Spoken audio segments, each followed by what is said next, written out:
Okay, guys. So firstly, if we're going to learn about trig identities, we need to know what an identity is. So an identity is essentially an expression that is equivalent for all values of the variables that you see in the identity.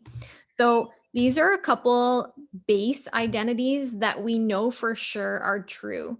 And that essentially means that if I choose, let's say we look at this identity, for instance, if I choose the value 30 for x, that means that if I plugged in tan 30 into my calculator, and then I plugged in sine of 30 over cos of 30, I will get this value is equal to this value. Okay, you could even try it on your calculator. And as long as what I choose for x is subbed into all of these x's, this statement will actually always be true. Now, this is different than an equation because an equation is only true for maybe one or two values, right? It's only true for the values that are solved for. So for instance, if I was looking at an equation, you guys solved things like this. Where is sine of theta or sine of x? Doesn't really matter if we use x or theta. Where is this equal to negative 0.45? And we know for this is actually true for two values. This is true for values in the cosine quadrant and in the tan quadrant. And then we would go and solve for the values that make that true. But these identities are true for any value that we plug in. We'll always get the left side of the equal sign is equal to the right side of the equal sign, so long as we plug in the same thing for x on the left side and on the right side, or wherever we see an x in the identity itself. Okay, so that's the difference between an identity and an equation. Okay, so a couple things we need in order to set up what we're going to be learning today is, first thing is setting up a proof. So when we set up a proof, our goal in doing a proof is just to show that something is true. That's the ultimate goal.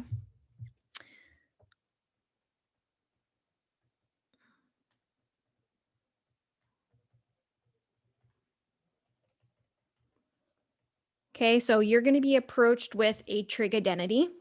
So it will have a left side and it will have a right side of the equal sign. And your job is to show beyond a shadow of a doubt that this is true. Okay, prove that it's true. So when we set this up, we're going to do left side and right side is what these represent.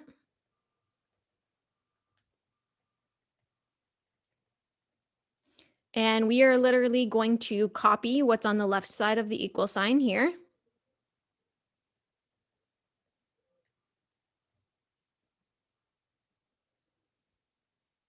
And then we're going to copy the right side of the equal sign over here.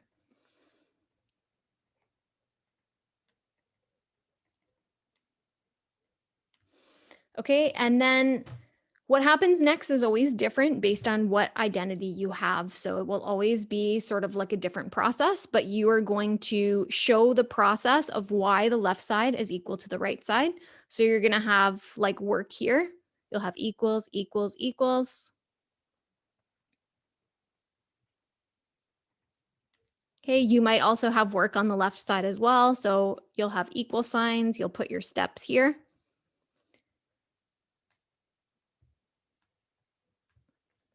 Okay, and then once you get to the end and you have two equal expressions, you're going to say left side equals right side. And then there's a couple ways that we can finish up a proof. A lot of proofs are finished up by like putting a little box. Another thing that sometimes we do after we state left side equals right side is we say IIP, which means identity is proven.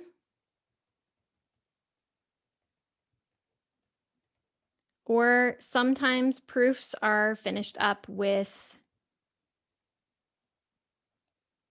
QED. And this is a Latin phrase. And essentially it translates, this isn't a Latin phrase, but it stands for a Latin phrase. I think it's quanto ero demonstratum, which basically means that that which was demonstrated, or which I've demonstrated above.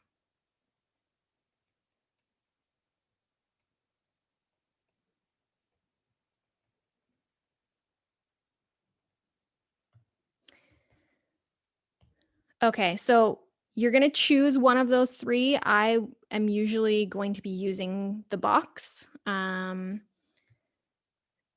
you'll see, like, if you ever like see math proofs or anything like that, a lot of times you'll see this little box. It's just kind of the mathematician's humble brag to be like, oh, I've squared it away. I've proven it. The proof is over. Okay, so you're going to choose one of these three things to end your proof with, and you'll always have left side equals right side. Okay, this will make a little bit more sense once we actually get into some examples. But before we do that, I want to go over a couple tips and tricks for proving trig identities. Okay, make sure you don't write too big here because there's quite a few things that we're going to be writing down.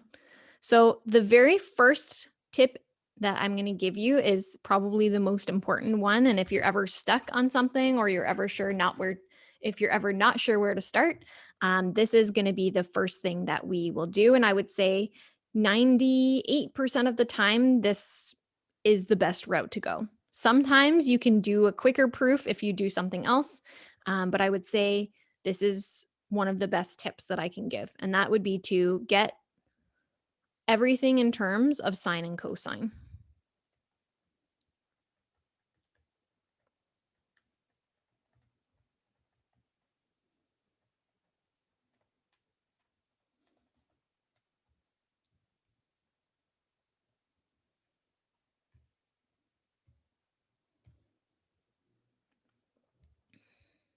Okay, the second thing that we need to know is, or the second thing that I would say is, usually I start working with the more complicated looking side.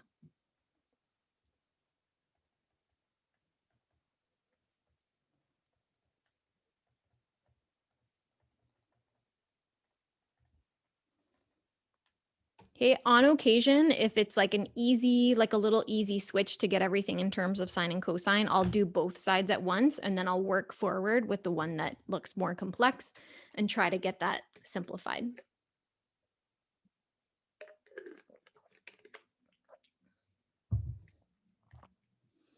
Okay, the other thing is if you see two fractions being added or subtracted, I would say almost all of the time, it is a good idea to find a common denominator and put those fractions together.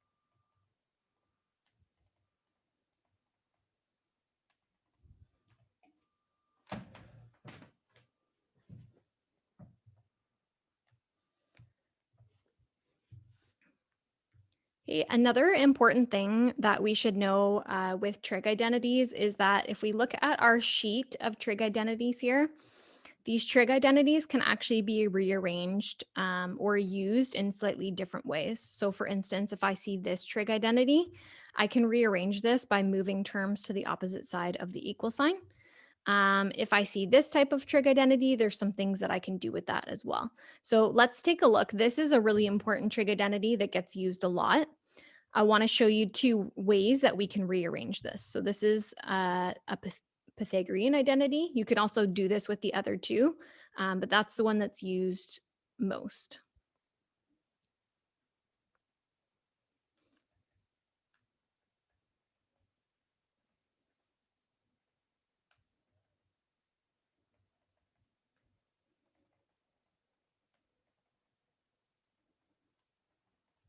Okay, so there's two ways that this can be rearranged. The first way is if we take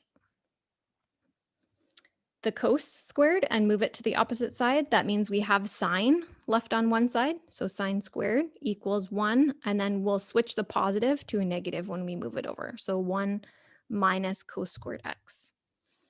The second way that we can rearrange this is if I leave cos squared x here and I move sine squared x to the other side, we'll have cos squared x equals 1 minus sine squared x.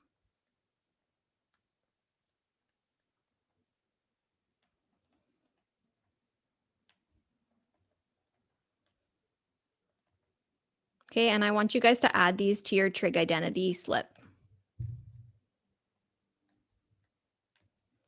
Okay, so you're going to grab your trig identity slip. Hopefully you have this on you, and you're just going to write the two ways that this can be rearranged. Now, if you were working on these on an exam, let's say, which you will be doing a question like this on the exam, you will be given just this. So you need to know that you can rearrange this and these as well in a bunch of different ways by moving terms to the opposite side of the equal sign. So you're going to make sure that you add both of these onto your trig identity slip.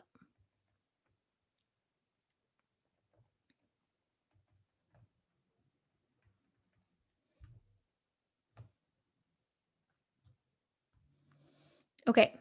The other thing that we can do with both the reciprocal identities and which are the ones on the left here, and the quotient identities is we can square both sides or cube both sides, and the equation actually will still remain true. So this one is one that we use a lot in our trig identity proofs. So I'll show you sort of with that one, and then I'll show you with one of these as well.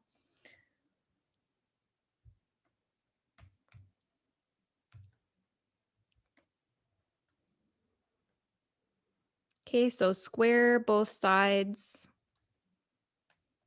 of the reciprocal and quotient identities. Okay, and you can do these with all of the ones under quotient identities and reciprocal identities. Okay, so for example, tan of x equals sine x over cos x. If I square both sides of this, I will get sort of like it's not a new identity, but it's a different identity, or a way that we can use this identity in a different way, and that's tan squared x equals sine squared. I'll square the top of this fraction and also square the bottom. Sine squared over cos squared. Okay, this is not a bad idea to add this to your identity sheet because we use this identity in this format somewhat often as well. So if you want, you can show how you add that to your trig identity sheet. So tan squared x should equal sine squared x over cos squared x. Okay, and then the same is true for this identity. So cotangent squared x equals cos squared x over sine squared x. And then the same is true for all of these reciprocal identities. So I'll show you on this page an example of the reciprocal identities as well. So for the reciprocal identities, I just want to see the order that these are in. Yeah, okay. So we have cosecant x equals 1 over sine x. And if I square both sides here, we will get cosecant squared x. 1 squared is just 1, and sine squared is, of course, sine squared. Okay, you guys will notice we talked about these early on in our unit 5. So earlier on in this unit, but if you see something like sine squared x, just in case you're wondering what this is, it really just means sine x times sine x. And the reason that we put the squared here is because if I put the squared at the end, we don't know whether it's the whole thing squared or whether it's just the x that's being squared. So to indicate that it's the entire sine x being squared, we actually put the squared inside here. So that's an important distinction to make sure that we know whether it's just x being squared or whether it's the whole thing being squared. So that's why we put the squared inside. Okay, so if you want, you can also add this to your identity sheet just as a reminder that you can do this with all of the reciprocal identities. So the same would be true for secant squared x. This is equal to 1 over cos squared, and cotangent squared x will be equal to 1 over tan squared.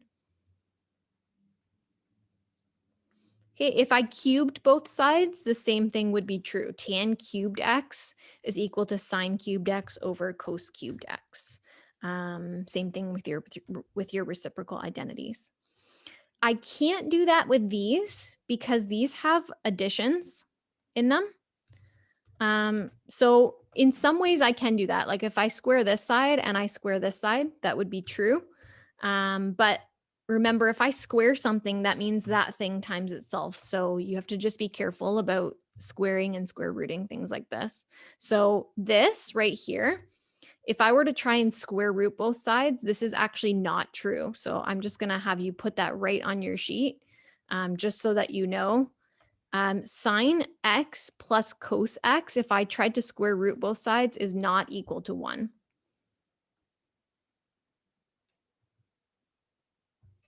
I guess I probably should say is equal to 1. That is not true. Because if I say is not equal, then I'm saying that that's not true, which means that it is true.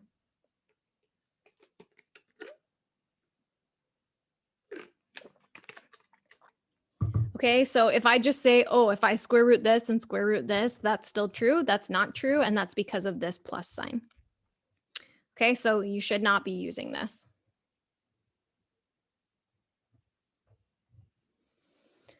All right, and then the last point that I have for you guys here, number 6, is to factor and FOIL.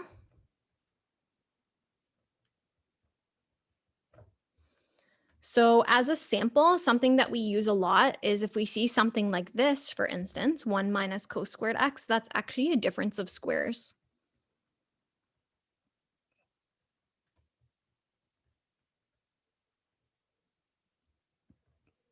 So if I see 1 minus cos squared x, I'll just use some space on the next page just as a sample for you guys.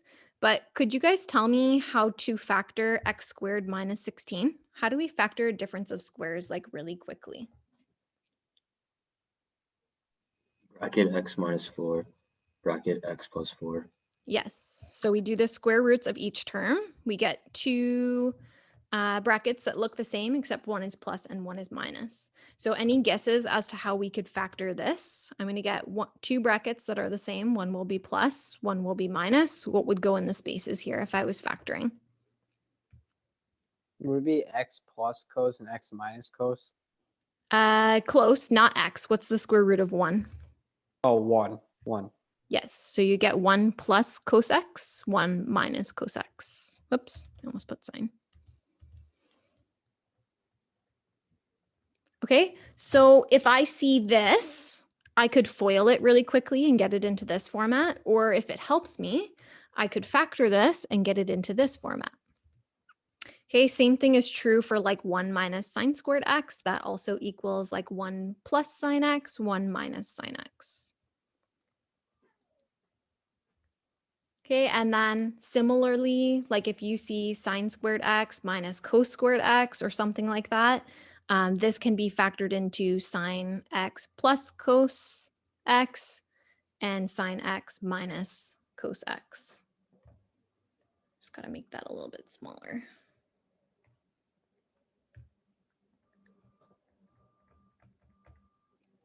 Okay, so I can either factor this or FOIL this really quickly, depending on which format I have this in. Okay, so a lot of this probably doesn't make much sense right now because we haven't actually done any examples. But if you are ever stuck on anything, I would say we want to come back to this list and see if there's anything here to help us. So keep this list on hand when you're doing your homework questions. If you get stuck, go back, look, see if anything will help you. I would say these first 3 tips in particular are going to be useful for you. Scroll down a bit. Yep. And I would also say that you're always going to want your trig identity slip right next to you. So you're going to see me referring back and forth to that as we do examples today. Can you go back to the trig identity slip that you would like in editing just quickly? So, yep, I can. Thank you.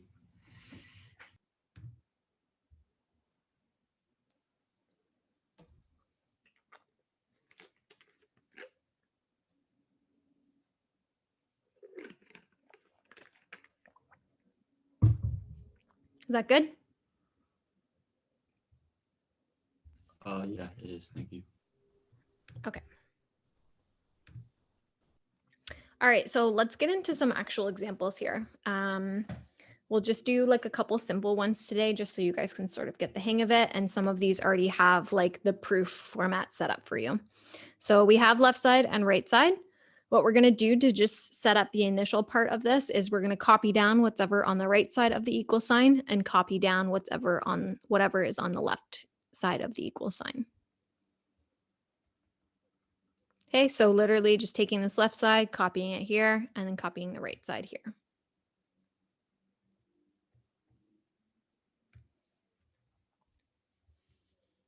Okay, so number one goal that we talked about, the number one goal is get everything in terms of sine and cosine. Okay, this is an important step that's really going to help you get started with some of your trig proofs.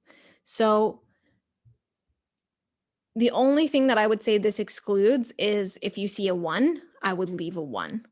But if I see any other trig identities, I'm going to try to get those in terms of sine and cosine. So let's look at what we have down here. I have a cosine. That's, of course, in terms of cosine. I have a sine. That is in terms of sine. But I have a tan here. So perhaps we can look at our trig identity sheet and see if we have an identity that we could sub in that tan x is equal to that gets tan x in terms of sine x and cos x. So I want you guys to take a look at your trig identity slip here. Is there anything that we can see tan x is equal to that gives us something in terms of sine and cosine? Lauren? Tan x is equal to sine x over cos x. Okay. And these are identities that we know are true for sure. So you guys see that tan x is equal to sine x over cos x. So in our proof, I'm actually going to replace tan x with what it's equal to, which is sine x over cos x. So let's go and do that.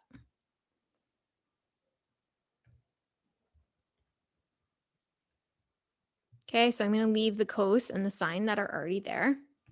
Actually, maybe we'll make this a little bit larger to fit the fraction. And tan x we said was equal to, the sheet tells us that it's equal to sine x over cos x. So I'm going to replace tan x with sine x over cos x.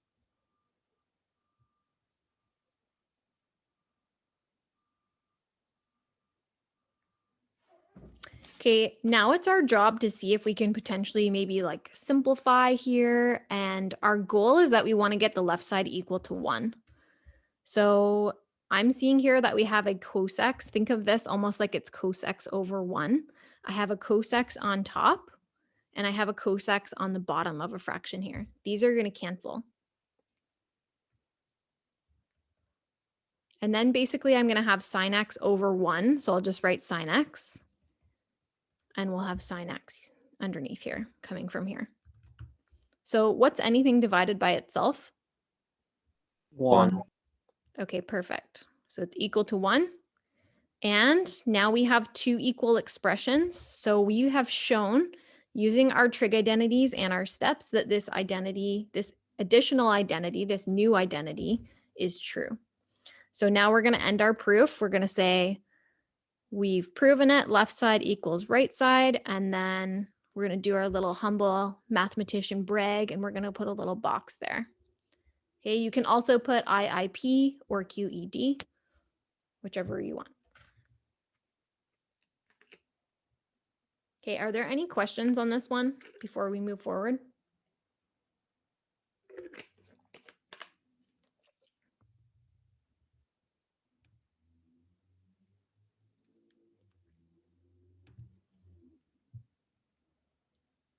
Okay, let's try another one. So proof is set up for us, left side, right side. We're just going to copy down what's on the left side and right side of the equal sign. If you don't feel comfortable using thetas, just because the other sheet uses x's, you can change the thetas to x's. It's just a variable. Doesn't matter what variable we use. So whether you use x or theta or another variable, doesn't really matter.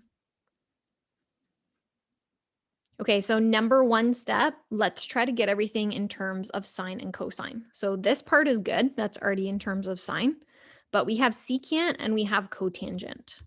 And I want to see if there's any trig identities on our slip that we can use to replace secant and cotangent in terms of sine and cosine. So any ideas here, identities that we could replace secant or cotangent with? you can replace secant with secant equals 1 over cosec. Okay, so we're going to use this identity for secant. And Lauren, ideas for cotangent?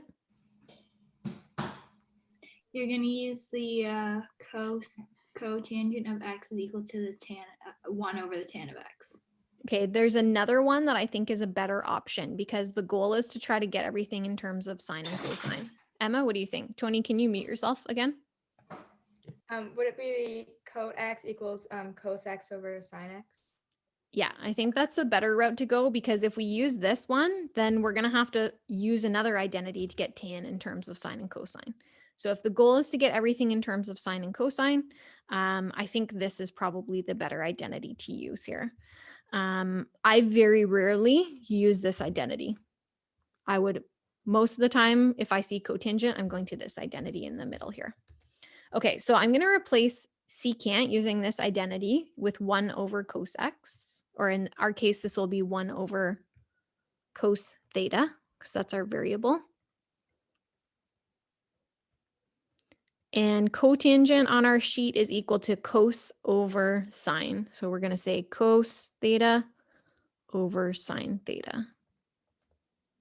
Okay, or again, if we change everything to x's, we'll use x's with everything. That's fine as well.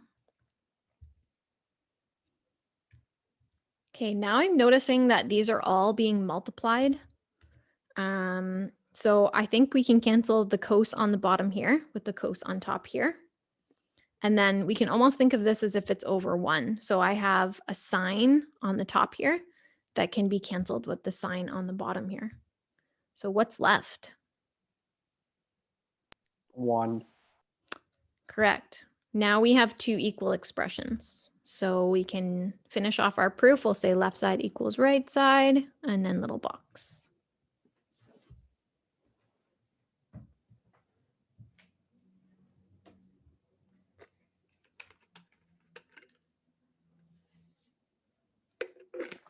So in our first 2 examples, the expressions just so happened to be equal to 1. This is not going to happen every time. Sometimes you'll still have trig identities there or whatever. The goal is basically just to get 2 equal expressions. It doesn't matter what they are. The other thing that I actually forgot to mention to you guys as well, and I'll have you just flip back to your other page. When you're doing a proof, you do not cross over the left side or the right side. So we actually don't use this as like an equation anymore. We work exclusively with the left side and exclusively with the right side. So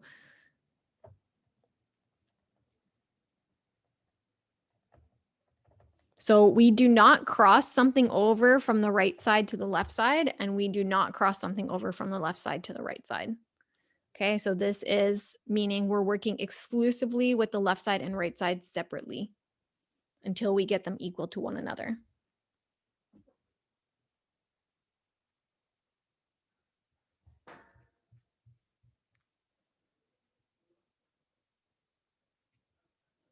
Okay, let's look at example 3.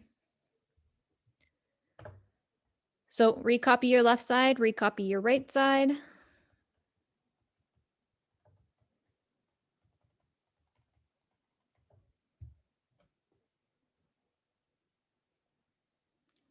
So our first goal in our tips and tricks list says get everything in terms of sine and cosine. That's already done here. The next thing that we want to look at is this, the next tip says start working with the more complex side. Looking at this, I would say this is probably the more complex side. So any thoughts as to what we could maybe do with this right side over here? Does this remind you of anything we discussed in our list? We can change it to sine squared x. Close, not just sine squared x. 1 minus sine square x. Yes, so if we FOIL this out, so you can even do the steps to actually FOIL it if you want. You can do 1 times 1, that will give you 1. You can do 1 times positive sine, that will give you positive sine. Then you'll do 1 times negative sine, that will make 0. And then it will be 1 minus sine squared x. Okay, We're still looking to get this equal to cos squared x. So any ideas? If you're not sure where to go from here, perhaps looking at your trig identity sheet could be helpful.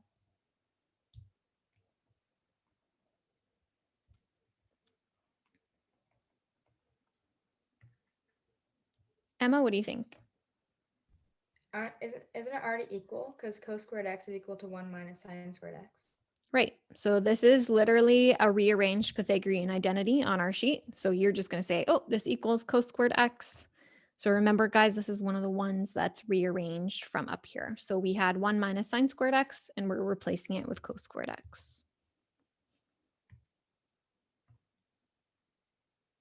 So perfect. So we're just going to say that's equal to cos squared x. You could have also worked forward from this side and said, oh, this is equal to 1 minus sine squared x. That's possible as well. You don't have to do all the work on one side. You can do work on both sides if you want. And you don't have to put this. I'm just putting this for the purposes of our lesson, just in case people are watching and wondering what's going on.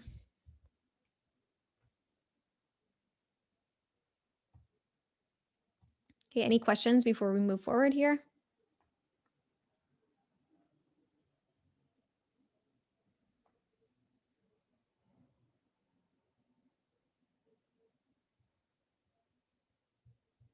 Okay, we're gonna do 2 more together today.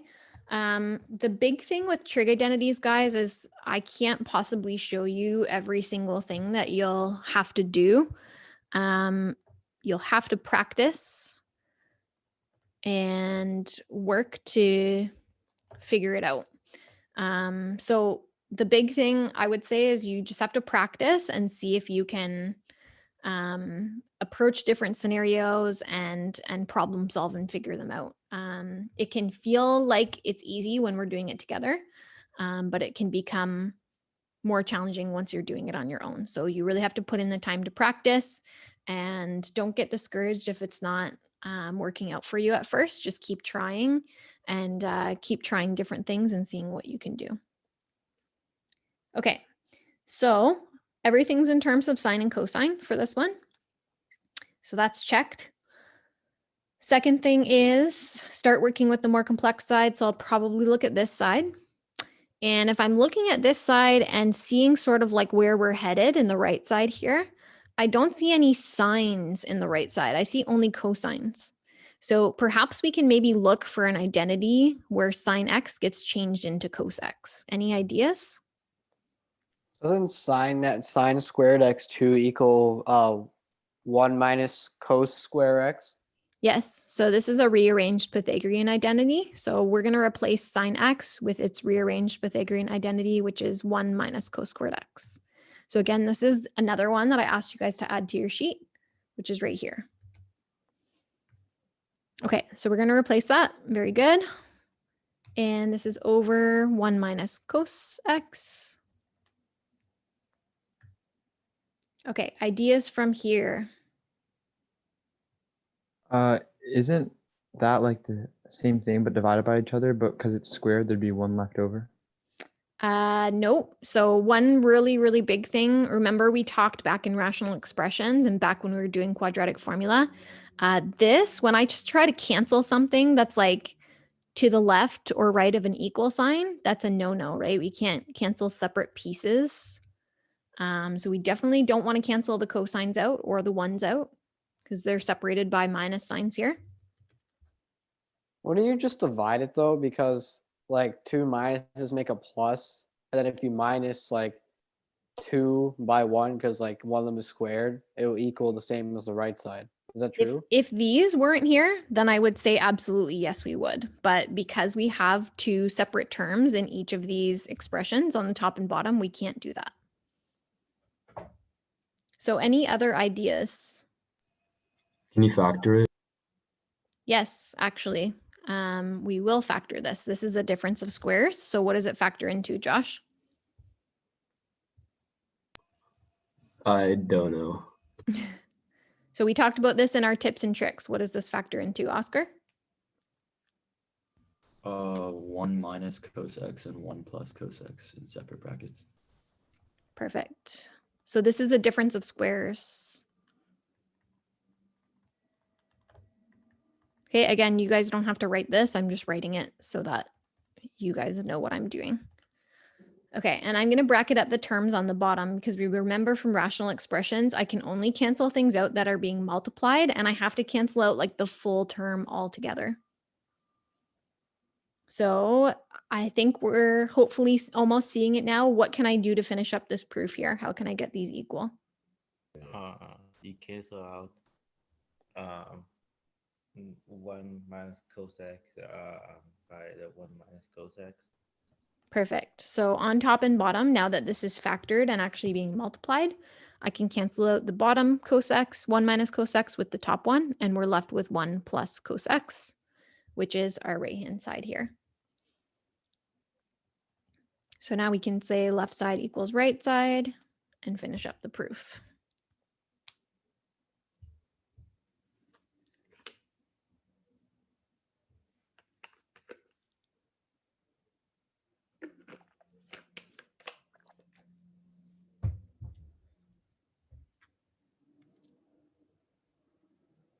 All right, we're going to do one more today, and then you guys can try some on your own. So this one, the proof is not set up for us.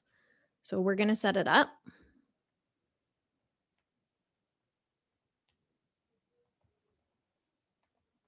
So copy down what's on the left side, copy down what's on the right side.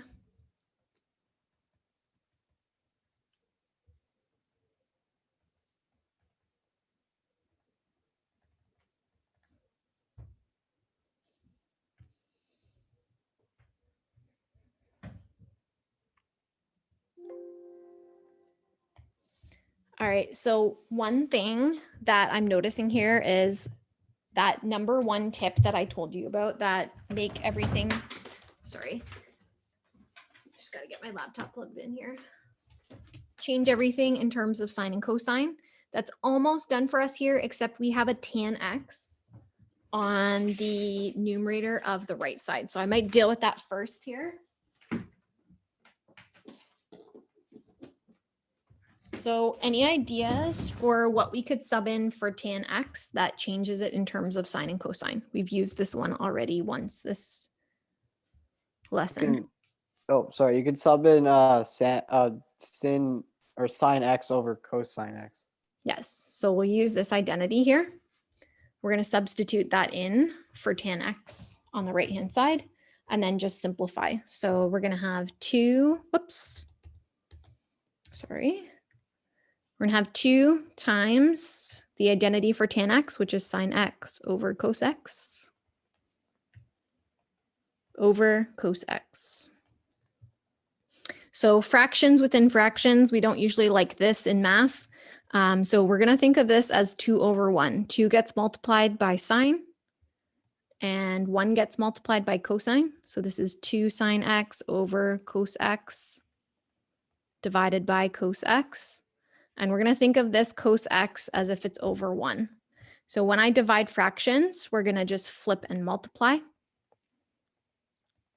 the bottom one. So top one stays the same. Bottom one becomes 1 over cos x. And then we'll just multiply the tops and bottoms here. So just basically simplifying this and doing a little bit of fraction work. So if I have cos x times cos x here, this is cos squared x. So now that we have this, we sort of know that this is the goal to where we want to get this right side to. So that one was helpful to sort of get this tan x out of here because we don't have any tan x's on this side. Okay, another thing that I want you guys to notice is that I have equal signs at the beginning of every single step here to sort of separate out those steps so I know which is which. My people out there that are disorganized people, you're going to have to become organized people for trig identities. Your work can't be everywhere. This is a proof, and that means that I am proving that something's true, and it needs to be visible and easy to read. Okay, so you need to make sure that your steps are somewhat marked out and that you're showing equal signs and that it's in an orderly fashion so that it's easy to read and determine, yes, you've proven it, no, you haven't. Okay, so there is a tip for something like this, if you see two or more fractions being added or subtracted, the goal is to get a common denominator and put them together. So in this case, remember that if we think about our rational expressions, each of these are sort of like their own little expression. So each side needs what the other side has if we're going to create a common denominator. So this side is going to need a 1 plus sine x on top and on bottom. Remember, we always have to do to the bottom what we do to the top of the fraction. And this side is going to need a 1 minus sine x on top and bottom.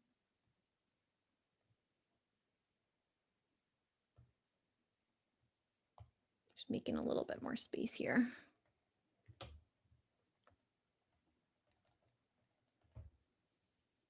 Okay, so common denominator, and then you're going to put these together. So we have 1 plus sine x. I mean, it's times 1. I guess you can put that. And then we have 1 times 1 minus sine x over 1 plus sine x, 1 minus sine x. That's our common denominator.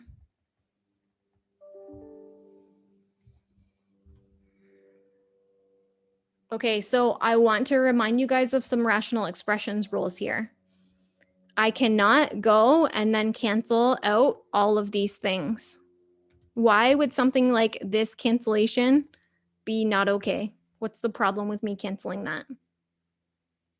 There's a minus sign. This minus sign means there's no canceling allowed yet. Yeah, that's good, Emma. So what we did in our rational expressions questions was we expanded and simplified the numerator. So that's what we're going to do. We're going to bring, of course, 1 times anything is just itself. But then this one, we're going to bring in a -1 to both of these. So we'll have -1, and then negative and negative makes plus here. Okay, so expand and simplify. The bottom is already fully factored. It's already in fully factored form. So until we need it to be expanded and simplified, we could potentially leave it. So I might leave it for just like 1 or 2 steps here, but we're probably going to have to do a little bit of work with that one too. Okay, so 1 minus 1, those are gone. Sine x plus sine x is 2 sine x. And that's actually really good because we have 2 sine x over here in the numerator. Okay, now we have a cos squared x over here. So I think normally we don't factor something out that's already in fully factored form when we're working with rational expressions like this. But I think we're going to have to FOIL this in order to get it eventually into cos squared x. So what is 1 plus sine x and 1 minus sine x FOILed out? This is a difference of squares. Isn't it just cos squared x? We need one more step in between there. What is this once it gets FOILed? Is it 1 minus Yeah. sine squared x? It is, yep. So when we FOIL this, this is a difference of squares. It's 1 minus sine squared x, which we know is equal to cos squared x. Okay, this is an identity. It is, again, one of those ones that I asked you to add to your sheet. So it's this identity that we're using here. Okay, so we have a 1 minus sine squared x, so we're replacing it with cos squared x. So I have a question. Go for it. How did the sine x on the right become positive when it was negative before? Sine x on the right. Well, Sorry, we the one, the numerator, the blue Yep. one on the right. Yep, I know what you're talking about. So we put -1 and we multiplied it by negative sign. So negative and negative should make positive here. Oh, okay.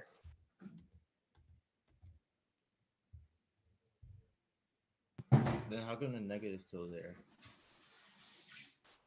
Because we did -1 times +1 here. And that gave -1.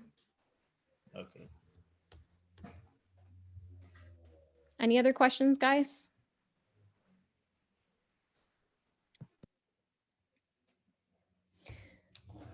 All right, so I have assigned to you guys today. Let me just stop the